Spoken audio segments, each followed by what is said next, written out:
கஞ்சி மிக்ஸில் ஒரு 9 கஞ்சி மிக்ஸ் இன்றைக்கி ரெடி பண்ணியிருக்கோம். என்னன்றது காமிக்கிறேன், பார்க்கலாம் வாங்க.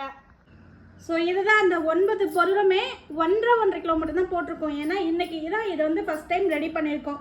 ஸோ என்னென்ன இருக்குதுன்னு பார்த்துடலாமா? இது பார்த்திங்கன்னா சிவப்பரிசி.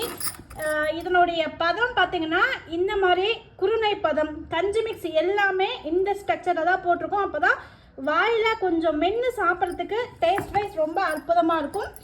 இது பார்த்திங்கன்னா கருங்குருவை, காட்டு யானம்.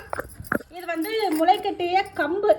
இந்த வெயிலுக்குலாம் செம்ம சூப்பராக இருக்கும். கொஞ்சம் வாயில் கடித்து சாப்பிட்ற பதத்துக்கு பார்த்திங்கன்னா கிரைண்ட் பண்ணியிருக்கோம். நிறைய கஸ்டமர் முளை கட்டிய கஞ்சி வந்து கொஞ்சம் குறகுறப்பாக கேட்டிங்க, உங்களுக்காக ரெடி பண்ணியிருக்கோம். இது 20 கிலோ பேட்சாக ரெடி பண்ணியிருக்கோம்.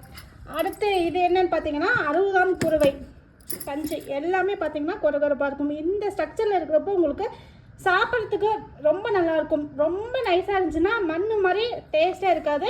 ஸோ இந்த பதன்றது கஞ்சி மிக்ஸ்க்கு ரொம்ப முக்கியம். அடுத்து இது ஒன்று பார்த்திங்கன்னா மாப்பிள்ளை சம்பா. மில்லட் அரிசியில் பார்த்திங்கன்னா இது பார்த்திங்கன்னா வரகு கஞ்சி, இது குதிரைவாழை கஞ்சி.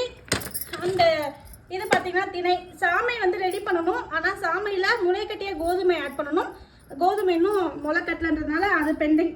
ஸோ இன்றைக்கி இந்த 9 வகையான கஞ்சி வந்து பாரம்பரிய கஞ்சி வந்து ரெடி பண்ணியிருக்கோங்க. என்னோடய பேஜில் நான் மசாலா ஐட்டம்ஸ்க்காக கூவுறனோ இல்லையோ, கண்டிப்பாக இந்த பாரம்பரிய அரிசிக்கும் சிறுதானியத்துக்கும் இனி என்னுடைய பேஜில் ஒரு சிலர் நக்கல் அடிக்கிற மாதிரி நான் கூவ தான் போகிறேங்க. இது கஸ்டமர்கிட்ட எடுத்துகிட்டு போயே ஆகணும், சரிங்களா? அது எனக்கு ரீச் ஆகிறதுக்கு 1 வருஷம் ஆனாலும் சரி, கண்டிப்பாக இதை நான் விடமாட்டேன். எனக்கு இதில் லாபம் கம்மியோ அதிகமோ அதை பற்றி கவலை இல்லை. ஸோ நான் மசாலா பொருள் நோக்கி ஒரு ஈர்ப்பை கொடுக்கறதுக்கு பதிலாக இந்த பாரம்பரிய அரிசி வந்து எல்லாருக்கும் இன்ஸ்டண்ட்டாக யூஸ் பண்ணுறதுக்கு யூஸ்ஃபுல்லாகவும் இருக்கணும், ஹெல்த்தி எனர்ஜியாகவும் இருக்கணுன்றதுக்காக ரெடி பண்ணியிருக்கேன். கண்டிப்பாக இதில் சக்ஸஸ் ஆகிட்டு அன்னைக்கு ஒரு நாள் உங்களுக்கு நான் வீடியோ போடுறேன்.